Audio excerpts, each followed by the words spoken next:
저기 뭔가가 숨어 있어요. 나무들이 바스락거려요. 땅이 흔들립니다. 점점 더 가까이 다가오고 있어요. 주변의 생명체들이 목숨을 구하기 위해 흩어집니다. 그리고 저기 있어요. 우리의 첫 번째 경쟁자. 아니요, 저 커다란 공룡 말고요. 아래를 보세요. 바로 저기요. 그건 바로 놀라운 화면에 이름을 올려주세요. 고마워요. 이 작은 녀석의 이름은 눈과 이빨이 있는 새를 의미하지만 벌새만한 크기의 공룡이니까 허미라고 부르도록 할게요. 그리고 아마 벌새처럼 날았을 거예요. 정글을 빠르게 통과하며 작은 가지와 잎사귀를 피해 날아가고 있습니다. 크기 덕분에 믿기 힘들 정도로 민첩하고 빠릅니다.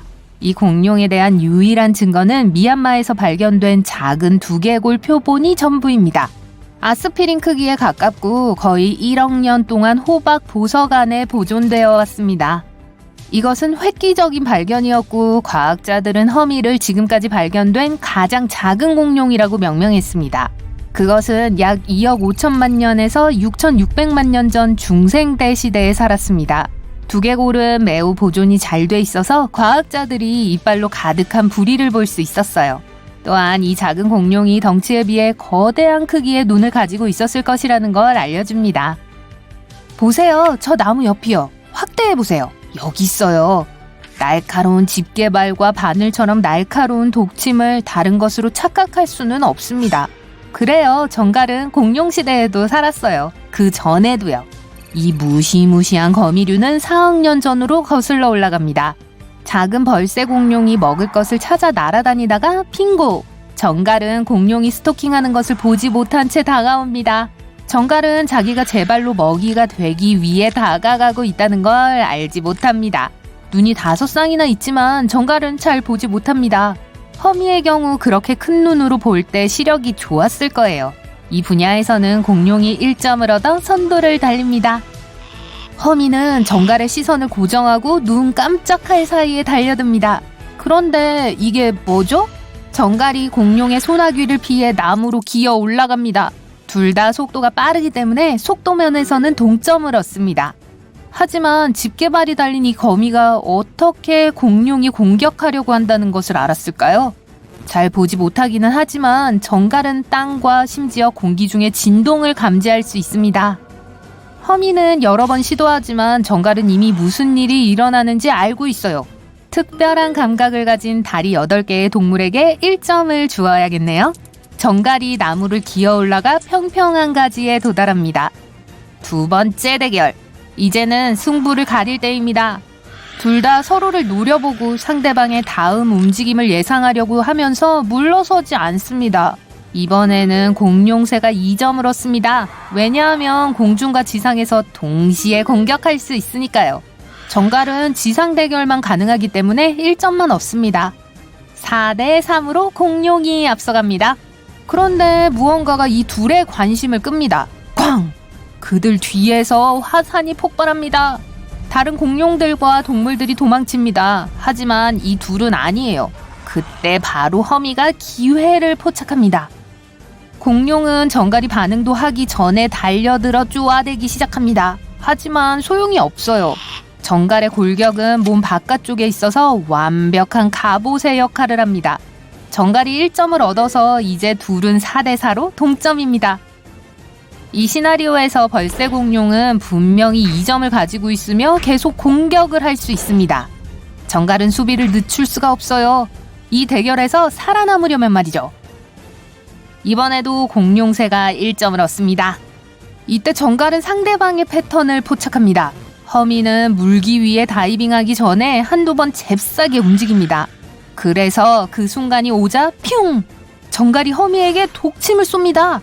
여기서 잠깐! 양측의 장비를 살펴봅시다. 허미는 상대를 잡을 수 있는 날카로운 발톱이 있습니다. 1점 얻습니다. 그리고 부리에는 날카로운 이빨이 줄지어 있어요. 또 1점이 추가됩니다. 하지만 이 정갈을 보세요. 몸 자체가 자신을 방어하고 상대를 제압하도록 만들어져 있습니다. 거대한 집게발, 날카로운 주둥이, 물건을 움켜쥐는 8개의 빠른 다리, 물론 주무기는 그 바늘 같은 독침이죠. 새총처럼 당겨서 운 나쁜 상대 동물의 심장을 멈추게 할 독을 쏠 준비가 되어 있습니다. 정갈에게 4점이 주어집니다. 이제 7대8로 정갈이 1점 앞서고 있어요. 그리고 침은 허미의 날개에 박힙니다. 하지만 공룡은 전혀 다치지 않았어요. 정갈의 조준이 머리카락 한 가닥 차이로 빗나갔어요. 침이 허미의 깃털을 찔렀지만 피부에 닿지는 않았습니다. 공룡새가 다시 달려들기 전에 큰 불타는 바위가 공중을 날아가 나무 전체를 부러뜨립니다. 두 경쟁자는 공중으로 날아올라 아래의 물웅덩이에 착륙합니다. 나무와 식물이 모두 불타고 있어요. 하늘은 어둡고 연기와 재로 덮여 있습니다. 동물들이 계속 날뛰고 있어서 거의 짓밟힐 뻔했어요. 정갈이 자세를 취합니다. 벌새공룡이 날개를 펴보지만 날 수 없는 것처럼 보입니다. 지상에서 대결을 마무리해야 할 것 같군요. 정갈이 마침내 우위를 점했어요. 이리 와. 정갈은 뒤를 쫓지만 공룡은 빠르고 민첩합니다. 급선회할 수도 있고 정갈 주변에서 춤을 추듯 움직입니다. 이런 용암이 대결 장소로 들어오네요. 용암이 그들 바로 뒤로 흐릅니다. 용암에 뒤덮이는 건 시간 문제예요. 둘은 가능한 한 멀리 도망가지만 정갈은 공룡에게 크게 뒤집니다. 정갈은 크기에 비해 꽤 빠르지만 허미의 공기 역학적인 몸은 화살처럼 정글을 빠르게 통과하게 해줍니다. 공룡새에게 1점, 이제 8대8로 동점입니다. 허미는 부서진 나무 위로 뛰어올라 날아보려고 합니다. 약간 떠오르는 듯 하더니 땅으로 떨어집니다. 빨리 저 덤불 속으로 숨어요. 하지만 공룡새는 혼자가 아닙니다. 조심해요. 거대한 지네예요. 지네는 뒤에서 살금살금 다가와 허미를 여러 개의 팔로 감쌉니다. 주둥이가 보여요. 새의 작은 이빨에 비하면 거대해요. 허미를 막 먹어치우려고 하는 순간 갑자기 정갈이 나타나서 대결을 마무리하려고 합니다. 하지만 다리가 많이 달린 괴물은 물러서지 않습니다. 꼬리 끝을 흔들어서 정갈을 쓰러뜨립니다. 그러는 동안 이세 킹코브라, 블랙위도우, 거대한 말벌, 전갈, 그리고 말파리 모두들 우리를 물고 쏘고 우리 몸에 독을 주입할 수 있습니다. 그러면 우리는 보통 타는 듯한 통증을 경험하게 되죠. 몸이 예측할 수 없는 반응을 보일 수도 있어요. 하지만 서두르면 의사가 도울 수 있어요. 물린 부위가 며칠 아프겠지만 그 다음에는 그냥 잊게 될 거예요. 그런데 절대 잊을 수 없는 것에 쏘인다면 어떨까요? 평범해 보이는 식물 때문이라면요? 그걸 만졌다는 사실도 모를 수 있지만 몸은 즉각 반응을 보일 거예요. 이런 식물 근처에 있는 것만으로도 숨이 막히고 기침이 나고 눈물이 고이기 시작할 수 있어요. 하지만 실수로 만지기라도 하면 그 통증은 며칠, 몇 주, 몇 달, 아니 몇 년 동안 지속될 거예요. 아무리 오랜 시간이 지나도 예상치 못한 순간에 불쾌한 통증이 돌아올 수 있어요. 평생 동안 이 식물을 발견했던 때를 절대 잊지 못할 거예요. 날카로운 비늘을 가진 선인장이 아니에요. 온나무도 아니고 언뜻 보면 잎이 넓은 평범한 녹색 덤불이에요. 좋은 소식은 이 식물이 호주의 특정 지역에서만 자란다는 거죠. 김피김피라고 하는데 광부들이 1860년 김피마을 근처에서 처음 발견했어요. 아마도 불쾌한 발견이었을 거예요. 이 식물을 찾으러 숲으로 갈 때는 보호용 마스크로 방독면이나 호흡기를 선택하는 게 좋아요. 두꺼운 옷, 튼튼한 부츠를 착용하세요. 바지자락을 부츠 안에 넣고 보호장갑을 끼세요. 숲속 깊이 들어갈 필요는 없어요. 보통 숲 가장자리, 개울 옆에서 자라거든요. 나무들을 지나고 물가에 가까이 갑니다. 여기 울창한 덤불 속에서 위험한 식물을 발견해요. 이 식물은 키가 3m까지 자랄 수 있어요. 가장자리가 삐죽삐죽한 짙은 녹색 하트 모양의 잎은 폭이 50cm까지 자랄 수 있어요. 이 식물은 쐐기풀이나 우엉잎으로 혼동하기 쉬워요.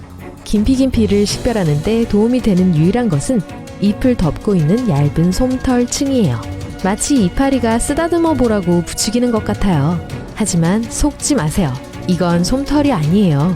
독성이 있어요. 솜털은 이파리 위에만 있는 게 아니라 식물 주위를 날아다녀요. 방독면을 벗으면 후춧가루가 코에 들어간 듯한 느낌이 들 거예요. 걷잡을 수 없이 재채기를 하고 코가 가렵고 숨쉬기 힘들어질 거예요. 혀가 부풀어 오르고 눈에 불이 붙은 것처럼 느껴져요. 계속 근처에 있으면 건강에 심각한 피해를 입을 거예요. 오랫동안 김피김피는 벌목꾼들과 사냥꾼들에게 큰 문제를 일으켰어요. 식물의 위험성을 알고 있었지만 종종 일을 하다가 우연히 만지는 경우가 있었어요. 그러면 몇 주 동안 고통을 받게 됐죠. 쏘인 곳의 통증이 수십 년 동안 계속된 사례도 있었어요. 한 남자는 그 식물을 만진 후 2년 동안 고통을 느꼈다고 했어요. 찬물로 샤워를 할 때마다 극도로 불쾌한 느낌을 받았다고 해요. 사람들은 이 통증을 30마리의 말벌에게 한꺼번에 쏘이는 것에 비유합니다. 게다가 의사도 이 상황에서 거의 도움을 줄 수 없어요.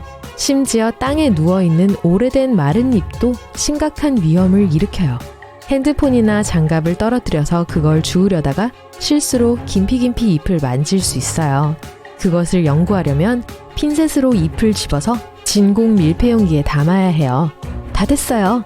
이제 실험실로 샘플을 가져가서 비밀을 밝혀낼 수 있어요. 김피김피는 호주에 서식하는 6종의 독을 쏘는 나무 중 하나입니다. 양지에서 다른 식물들에 둘러싸여 자랍니다. 가장 놀라운 것은 이 잎을 무언가가 갉아먹은 흔적이 있다는 거예요. 세상에서 가장 위험한 식물 중 하나를 먹고 사는 생명체를 알아보기 전에 그 독을 연구해봐요.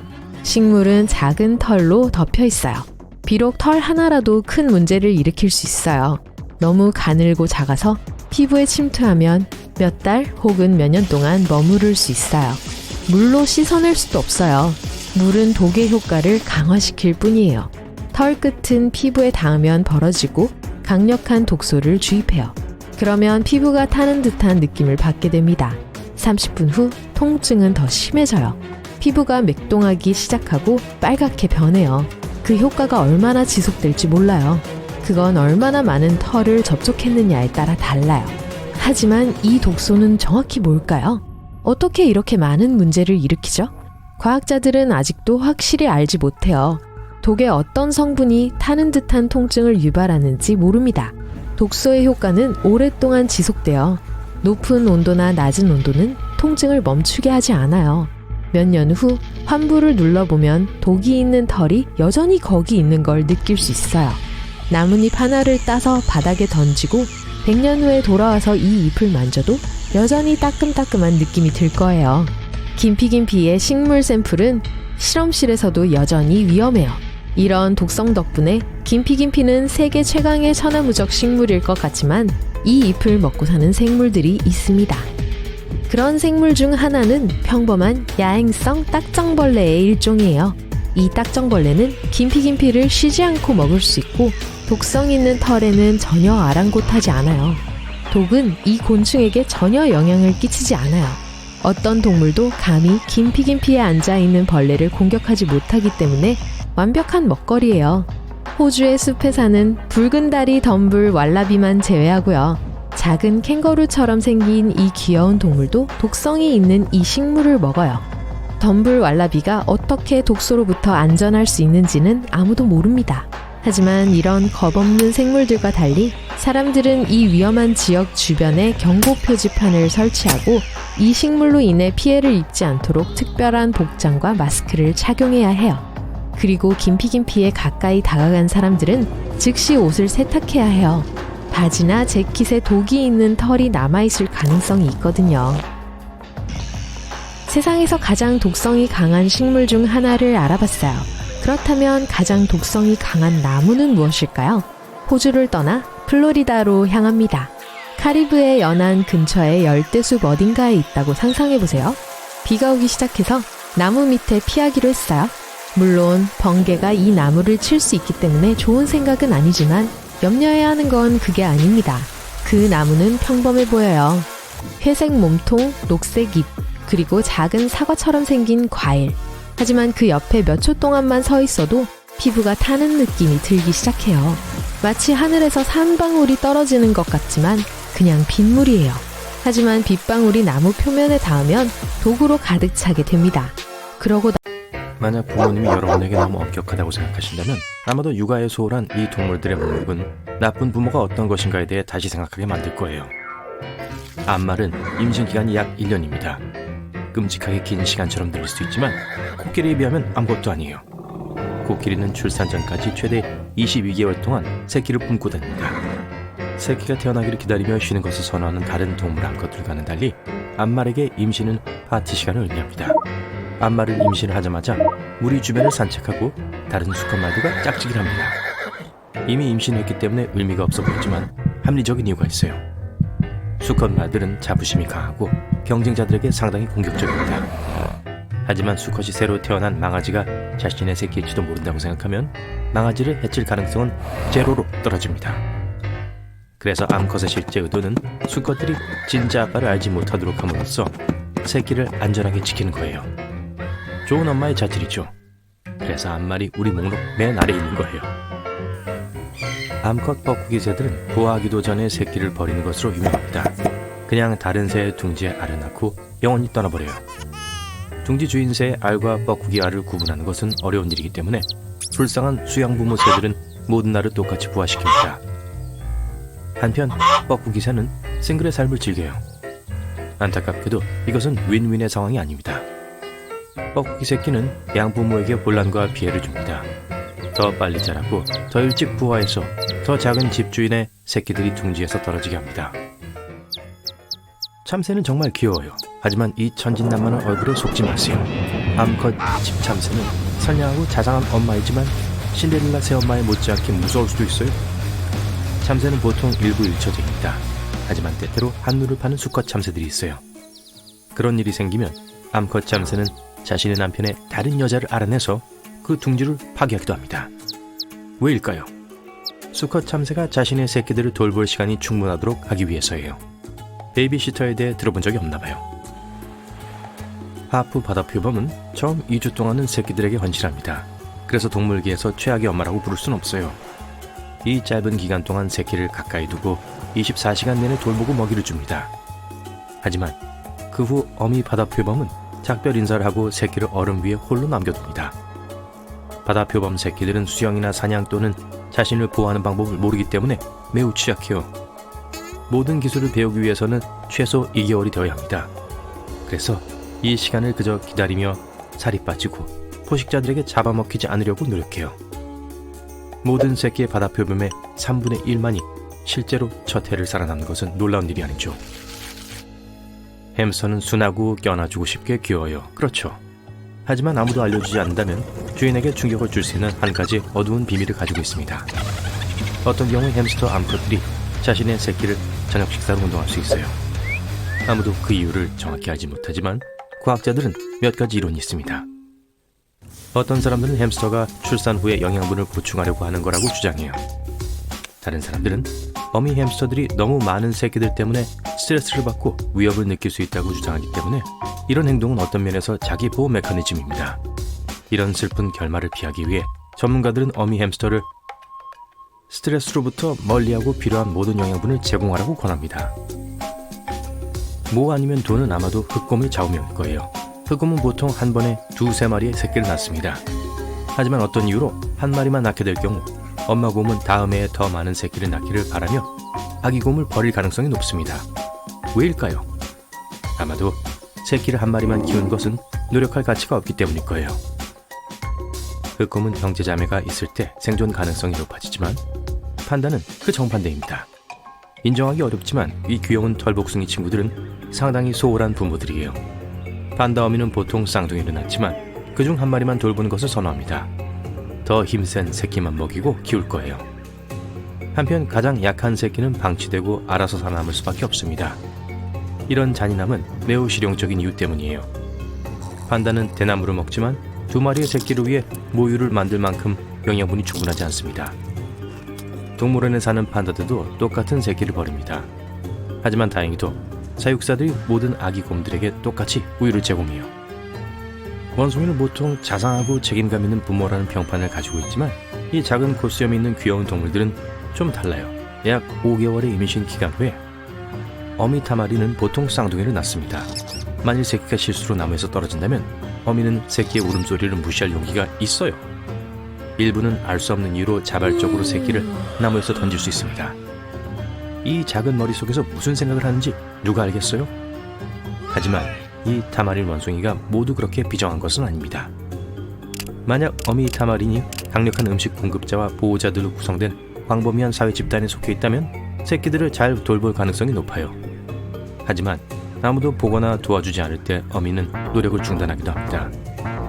아마 새끼들이 생존할 가능성이 높지 않기 때문일 거예요.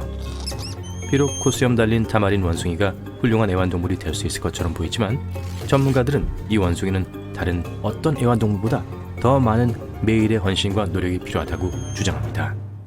적어도 주인을 나무에서 던지진 못할 거예요. 토끼라고 하면 보통 따뜻한 보온과 부드러움을 연상하죠. 하지만 실제로 토끼는 새끼에 대해 그다지 온화하지 않습니다.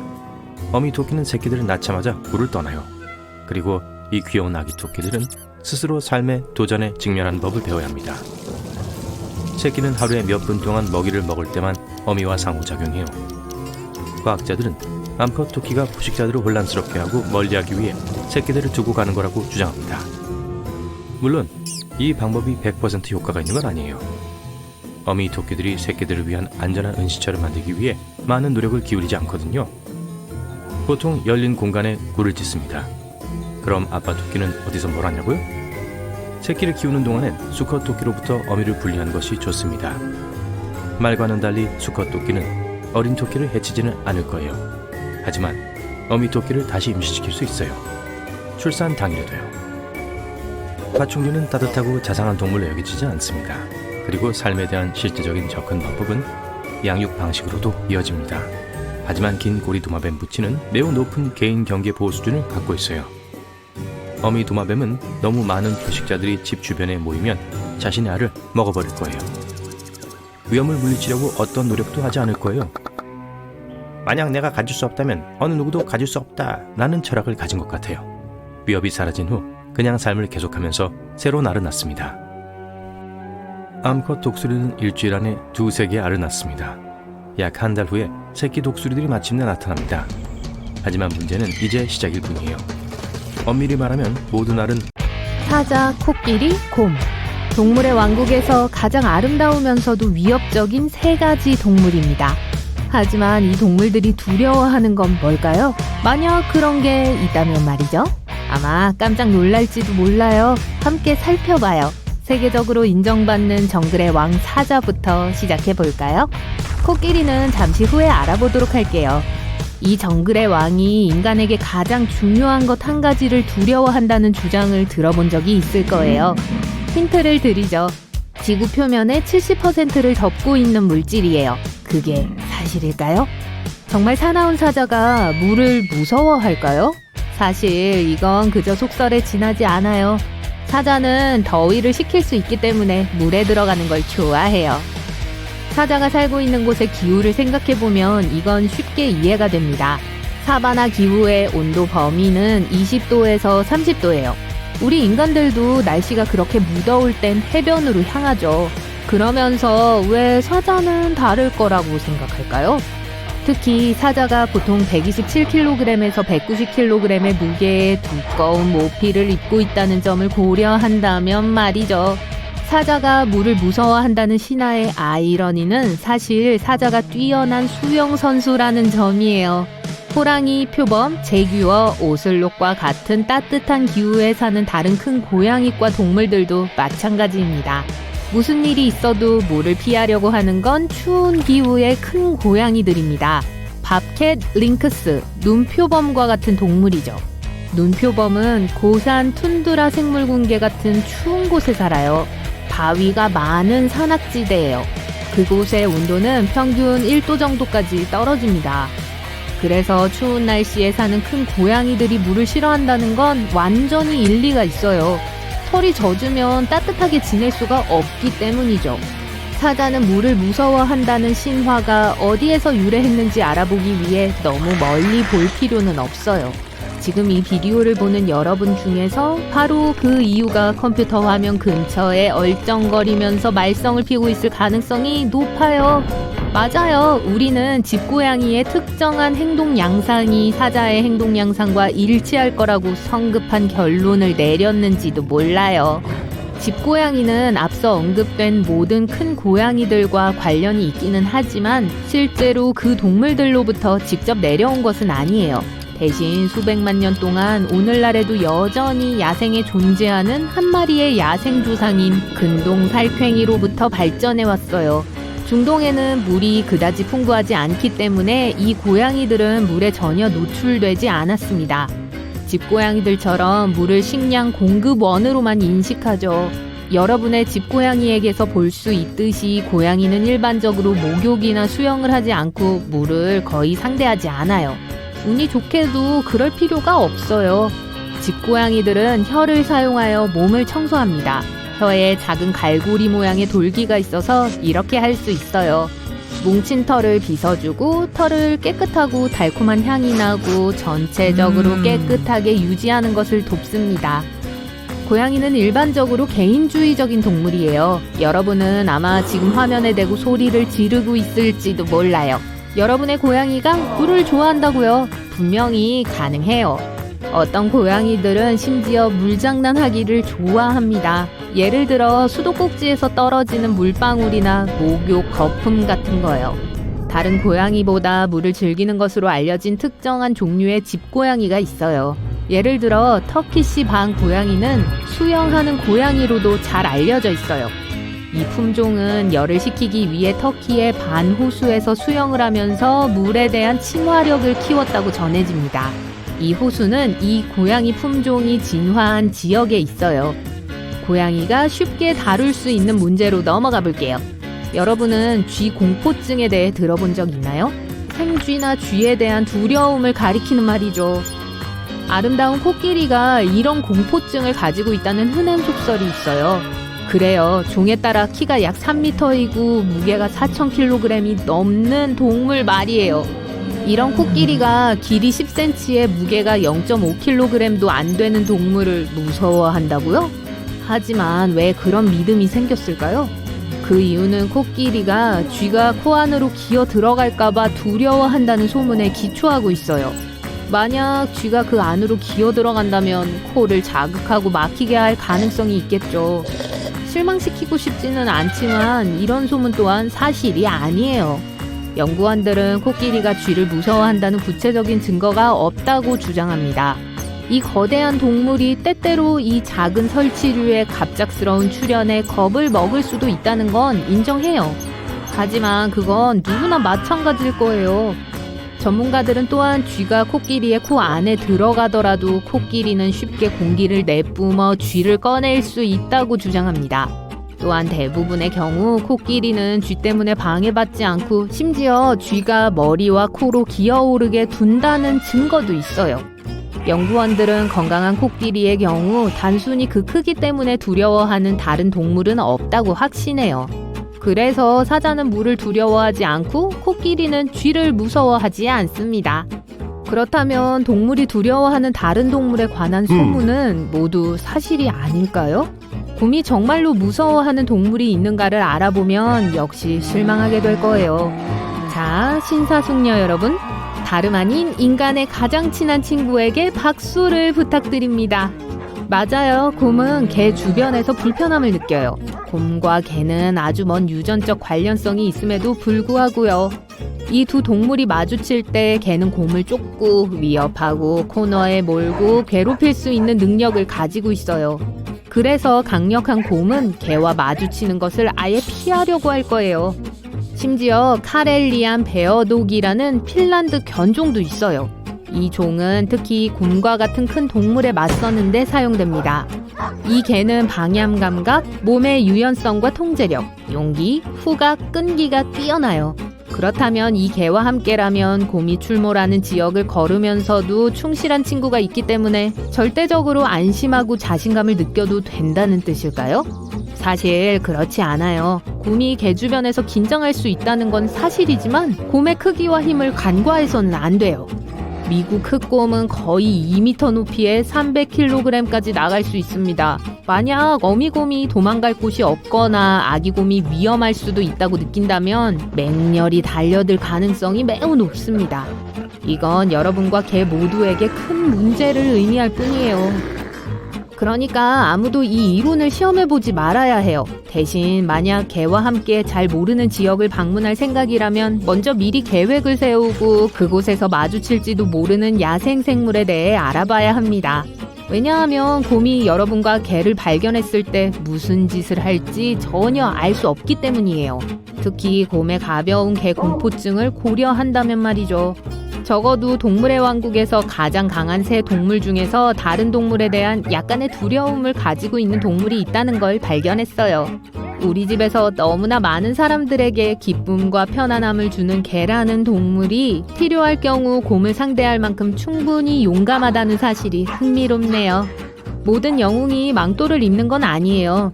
어떤 영웅은 단지 털과 개 목걸이를 착용해요. 그렇다면 우리의 위대한 동반자가 무엇을 두려워하는지 살펴보는 건 어떨까요? 개가 큰 소리를 들을 때 왜 불편해하는지 궁금해 본 적이 있으신가요? 두려움의 정도는 개마다 다릅니다. 하지만 개를 불편하게 만드는 것은 천둥, 번개, 불꽃놀이의 요란한 소리에 대한 예측 불가능성이에요. 무엇이 그런 귀청을 찢는 소리를 유발하는지를 이해할 수 없기 때문에 개가 벌벌 떨고 다리 사이에 꼬리를 집어넣고 심지어 집에서 도망치게 할 수도 있는 거예요. 우리의 충성스러운 개를 정말로 두렵게 하는 또 한 가지는 개를 혼자 내버려 둘 때입니다. 안타깝게도 이 공포의 흔한 증상은 지나치게 짖는 소리이기 때문에 이웃들에게는 악몽이 될 수 있어요. 이 두려움은 또한 집안에서 문제를 일으킬 수도 있습니다. 왜 개가 소파를 씹었을까 자문해 본 적이 있나요? 배변 사고는 개가 분리불안을 가지고 있을 때 나타나는 전형적인 증상이에요. 하지만 개에게 오랫동안 화를 낼 수는 없어요. 그렇죠? 곰과 마주쳤을 때 여러분을 지켜줄 테니까요. 나무늘보는 돌고래보다 더 오래 숨을 참을 수 있어요. 네, 놀랍지만 사실이에요. 심박수를 아주 늦춰서 수면 아래에서 40분까지 있을 수 있어요. 물고기와는 달리 돌고래와 고래는 수생 포유류로 물속에서 숨을 쉴 수 없어요. 호흡에 있어서는 물고기보단 우리와 더 비슷하죠. 둘 다 폐가 있고 우리가 분수공이라고 알고 있는 것을 통해 공기를 호흡해요. 수면 아래에 있을 때 다시 공기를 마시러 올라올 때까지 숨을 참아요.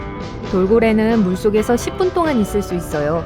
향유고래는 90분 동안 숨을 참을 수 있고, 반면 코끼리 바다표범은 수생 포유동물에 관한 한 신기록을 갖고 있는데 2시간 동안 올라올 필요 없이 물속에서 머물 수 있어요. 너무 작은, 이름보다 훨씬 더 작은, 그러니까 아메바보다 더 작은 말벌이 있어요. 아메바는 하나의 세포로만 이루어져 있긴 하지만요. 여러분은 이 말벌이 나머지 gon충들과 같은 날개, 뇌, 눈, 그리고 나머지 신체 부위를 갖고 있다는 걸 볼 수 있어요. 하지만 사실 길이가 0.2mm이기 때문에 곤충의 아주 작은 버전이죠. 그리고 우리가 아는 가장 작은 성충은 멋진 이름을 가진 요정팔이라고도 알려진 기생말벌이에요. 이것의 수컷은 날개가 없고 장림이며 길이가 0.13mm 밖에 되지 않아요. 각각의 동물종들이 다른 색과 무늬를 가지고 있는 건 우연이 아니에요. 그 이유 중 하나가 자신들의 잠재적인 짝짓기 파트너를 찾을 때 눈에 띄게 하기 위해서이거나 자신에게 독성이 있다는 걸 포식자들에게 경고하기 위해서인데, 포식자들이 그 메시지를 제대로 이해하길 바라는 거죠. 그리고 호랑이와 같은 매복 포식자들이 있어요. 눈에 띄지 않게 있는 건 아주 중요한데, 왜냐면 그 차이가 크거든요. 호랑이가 그곳에 가기 전에 먹이가 먼저 눈치챈다면 그날 밤 저녁은 굶게 되는 거죠. 그런데 호랑이는 왜 주황색일까요? 우리에겐 주황색은 눈에 엄청 잘 띄어야 하는 것들, 예를 들어 안전조끼나 트래픽콘과 같은 것들에 쓰이는 색이죠. 인간의 눈에는 주황색은 대부분 환경에서 눈에 잘 띄어요. 그래서 만약 호랑이가 여러분을 잡으러 온다면 여러분은 그걸 비교적 쉽게 발견할 수 있을 거예요. 하지만 인간에겐 삼색 색각이라 불리는 것이 있어요. 주변으로부터 오는 빛이 눈에 들어오면 그게 뒤에 위치한 얇은 층인 망막에 부딪혀요. 그 빛을 처리하기 위해 망막은 2가지 종류의 광수용체, 즉 막대세포와 원뿔세포를 사용해요. 막대세포는 빛과 어둠의 차이만 구별할 수 있어요. 색은 감지할 수 없죠. 우리의 눈은 희미한 빛에선 주로 막대세포에 의지해요. 원뿔세포는 색 지각을 담당해요. 사람에겐 주로 3종류가 있어요. 녹색, 파란색, 빨간색의 원뿔이죠. 바로 우리가 우리의 시각을 삼색이라고 부르는 이유예요. 대부분의 인간은 화려한 조합과 함께 3가지 원색을 봐요. 유인원과 몇몇 원숭이들 또한 이런 시각을 갖고 있어요. 하지만 고양이, 말, 사슴, 개를 포함한 육지에 사는 대부분의 포유류들은 이색 색각을 갖고 있어요. 이들의 눈에 있는 망막은 녹색과 파란색 두 가지 색만 보는 원뿔 세포를 갖고 있어요. 인간이 녹색과 파란색의 원뿔 세포로부터만 정보를 얻으면 생맹으로 여겨져요. 왜냐하면 예를 들어 녹색과 빨간색 음영을 구별할 수 없기 때문이에요. 이건 육지에 사는 포유류와 비슷해요. 사슴은 호랑이에겐 확실히 인간보다 쉬운 먹잇감이에요. 그리고 사슴은 호랑이를 주황색이 아닌 녹색으로 봐요. 초록색 호랑이가 확실히 발견하기 어려울 테고, 그러면 호랑이들에겐 더 많은 저녁거리를 의미하겠죠. 하지만 진화는 여전히 주황색을 사용하기로 결정했어요. 왜냐하면 그런 색을 만드는 게 더 쉽기 때문이죠. 유일한 녹색 포유류는 나무늘보지만 털이 자연 녹색은 아니에요. 그건 안에서 자라는 조류 때문이에요. 그리고 숨을 40분 동안 참을 수 있죠. 극 주변의 물은 1년 중 특정 기간 동안 아주 차가워질 수 있어요. 그곳에 많은 물고기들이 살고 있지만 그 일이 일어나면 살기 위해서 멀리 헤엄쳐 가야 해요. 하지만 남극대륙 근처에 있는 남빙양에 자생하는 특별한 물고기 무리가 있어요. 그곳의 온도는 영하 2도에서 영상 4도예요. 엄밀히 말하면 영하죠. 하지만 바닷물에 녹아있는 모든 염분 덕분에 얼지 않아요. 그리고 이 물고기들은 단백질이라고 불리는 특별한 특징을 갖고 있기 때문에 살아남을 수 있어요. 이게 일종의 자연적인 부동액 역할을 하기 때문에 그곳에서 살 수 있게 해주죠. 이것은 혈액에서 모든 얼음 결정이 형성되는 걸 막아주고 정상적으로 흐르도록 돕는 단백질이에요. 여러분은 개미와 같은 작은 동물들이 어떻게 숨 쉬는지 궁금해 본 적 있나요? 입과 목을 벌리려고 해보세요. 하지만 동시에 가슴과 횡격막을 가만히 잡아보도록 해보세요. 횡격막은 모든 포유류에게 가슴과 복강을 분리해주는 근육 구조예요. 여러분이 숨 쉴 때 팽창하죠. 만약 이렇게 하면 산소가 여전히 폐로 들어갈 수 있기 때문에 숨을 참을 수 없을 거예요. 적어도 몸의 요구를 채워줄 수 있을 만큼 충분한 양이 되겠죠. 하지만 일반적으로 숨을 쉴 때 횡격막이 활발하게 공기를 몸 안팎으로 내보내요. 횡격막 없이 살아남으려면 1개 이상의 목구멍과 훨씬 작은 몸이 필요해요. 개미는 작은 몸의 측면을 따라 9쌍 또는 10쌍의 구멍이 있어요. 이것은 숨구멍이라고 불리며 각각이 나뉘어진 일련의 관과 연결되어 있어요. 인간의 폐와 비슷한 시스템이죠. 개미의 혈액은 산소를 관에서 몸의 다른 부분으로 운반하지 않아요. 대신 관이 산소를 퍼뜨려요. 이 가지들의 끝부분이 세포막에 직접 닿아요. 이건 아주 작은 동물에게서만 효과가 있어요. 몸이 2cm보다 더 크면 관의 길이가 너무 길어져서 공기를 충분히 빨리 확산시킬 수 없어요. 기린이 긴 목을 가진 데엔 몇 가지 이유가 있어요. 근데 그 목은 2m까지 길 수 있죠. 언뜻 보기엔 진화가 나무의 가장 달콤한 잎사귀 위에 도달할 수 있게 해준 것 같아요. 다른 동물들은 꿈만 꾸는 독점적인 접근이죠. 그래서 기린은 최고의 한 입을 위해 경쟁할 필요가 없어요. 하지만 시간이 지나면서 연구원들은 이게 유일한 이유가 아니란 걸 알게 됐어요. 그들은 또한 수컷 영양이 뿔을 사용할 때나 사슴이 뿔을 사용할 때와 같이 수컷 기린이 전투에 임할 때 목이 좋은 요인이 될 수도 있다고 생각했어요. 목이 더 두꺼울수록 싸움에서 이길 승산이 커지죠. 어떤 곤충들은 근처에 포식자가 있을 때 죽은 척을 해요. 예를 들어 한 연구에 따르면 과학자들이 개미 귀신 애벌레 곤충을 관찰했었어요. 이것은 61분 동안 죽은 척을 했어요. 이게 어떻게 도움이 되는 거죠? 이제 여러분이 부드러운 열매가 달린 동일한 덤불이 있는 정원에 있다고 가정해봅시다. 뭔가 미끌미끌한 걸 찾으세요? 많은 사람들이 달팽이가 껍데기를 달고 있는 민달팽이라고 믿는 경향이 있어요. 비록 아주 비슷하게 생겼지만 둘은 완전 다른 종이에요. 민달팽이는 모든 내장이 미끌미끌한 몸 안에 있기 때문에 조 껍데기가 필요 없어요. 몸을 찌그러뜨려 닿기 어려운 곳에 들어갈 수 있어요. 그래서 민달팽이는 나무 껍질 아래나 작은 틈새 안 또는 시험 공부를 하는 척하는 도서관 같은 가장 있지 않을 것 같은 공간에서도 종종 발견될 수 있어요. 반면에 달팽이는 껍데기와 단단히 연결되어 있어서 껍데기 없이는 살 수 없어요. 자라면서 껍데기를 교체하는 소라게 껍데기와 달리 달팽이는 껍데기를 달고 태어나요. 나이가 들면서 석회화되고 커지고 단단해지는 깨지기 쉬운 반투명 껍데기를 달고 있는 아기 달팽이는 너무 사랑스러워 보여요. 귀엽죠? 달팽이의 내부 장기들 중에 많은 부분들이 껍데기 안에 있는데 이것은 달팽이가 으깨지거나 부서지면 이 동물은 아마 살아남지 못할 거란 걸 의미하죠. 그럼에도 달팽이는 껍질에서 분비되는 단백질과 칼슘의 도움으로 작은 흠집과 갈라진 틈을 수리할 수 있어요. 그런 면에서 거북이는 달팽이와 아주 가까워요. 왜냐면 일반적인 속설과 달리 거북이들은 변덕스럽게 껍데기를 버리고 갈 수 없어요. 거북이의 등껍질은 몸의 필수적인 부분이며 파충류가 포식자로부터 자신을 보호하기 위해 머리와 발을 숨길 수 있음에도 불구하고 이것의 뼈대는 단단한 껍질과 융합되어 있어요. 그리고 다른 동물의 뼈와 마찬가지로 거북이와 같이 자라죠. 코알라는 오직 유칼립투스 잎만 먹지만 거기엔 600가지가 넘는 종류가 있어요. 그리고 코알라는 그중 30종만을 먹죠.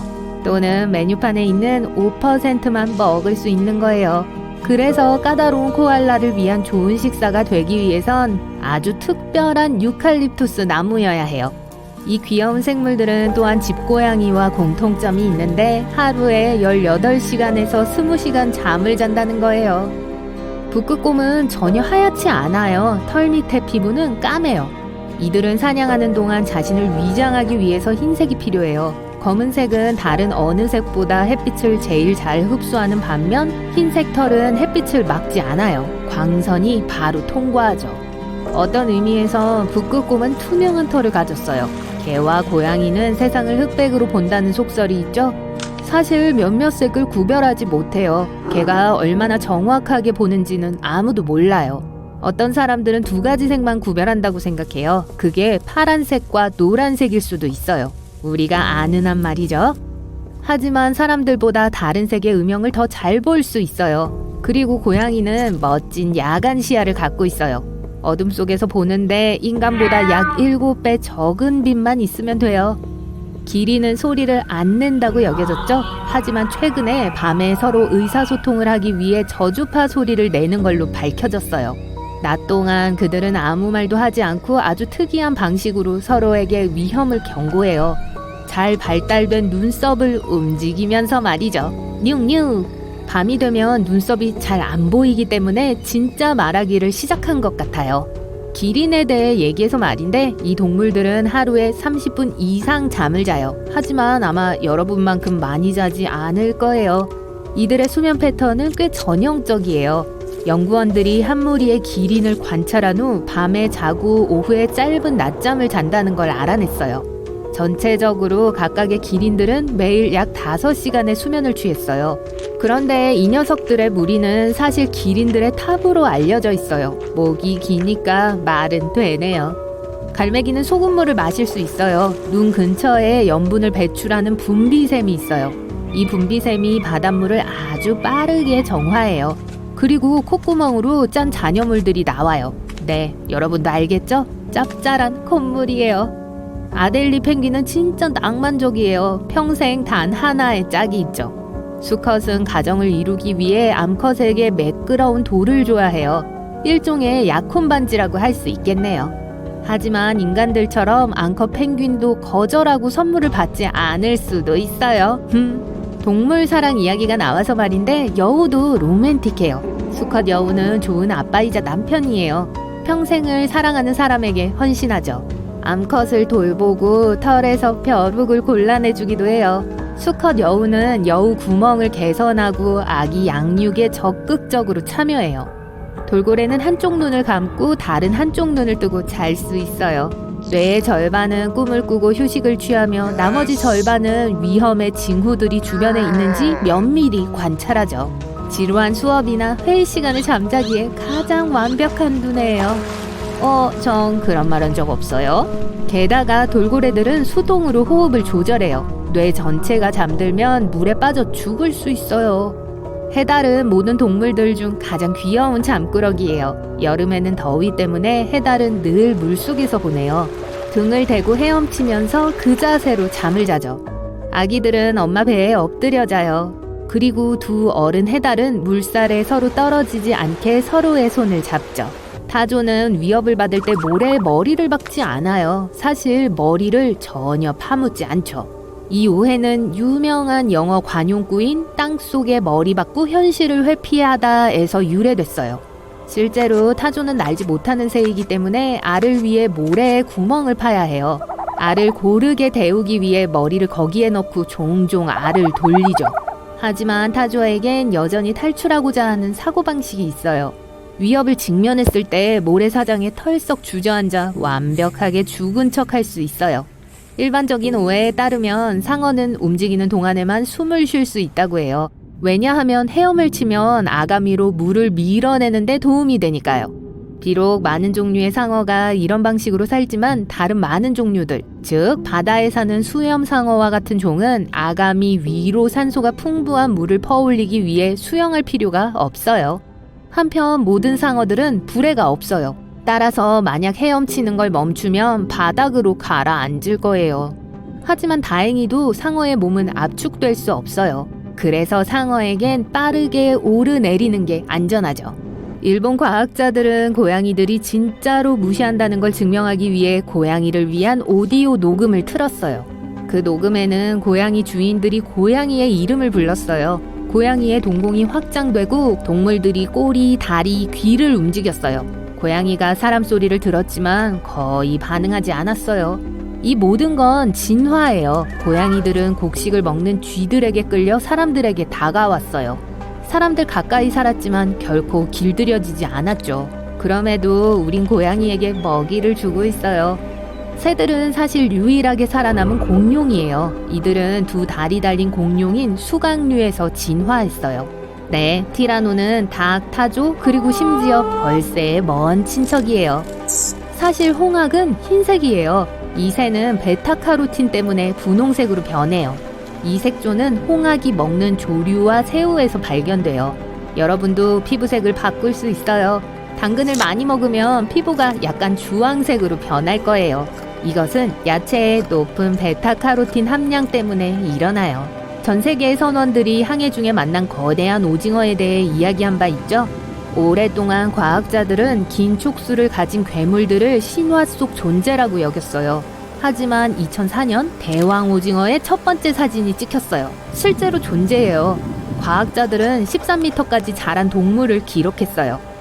모기는 실제로 특정 사람들을 더 잘 물어요. 가장 맛있는 사람은 O형이에요. 또 이 곤충들은 시력이 정말 좋아요. 초록, 검정, 그리고 빨간색에 끌리니까 캠핑 가기 전에 옷 색상을 확인하세요. 실제로 상어를 15분 동안 무아지경에 빠뜨릴 수 있어요. 이렇게 하기 위해서 위험한 동물의 코를 손으로 쓰다듬어야 해요. 이런 종류의 최면은 상어의 코에 있는 수용체들 덕분에 일어나는 긴장성 부동화라고 해요. 쓰다듬을 때 이 수용체들은 많은 신호를 보내며 상어의 뇌는 그 모든 걸 처리하지 못해요.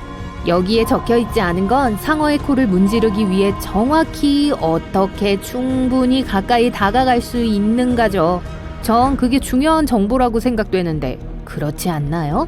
코끼리는 쥐 그 자체를 무서워하진 않아요. 하지만 이 거대한 동물들은 시력이 나빠요. 또 꽤 느리게 움직이죠.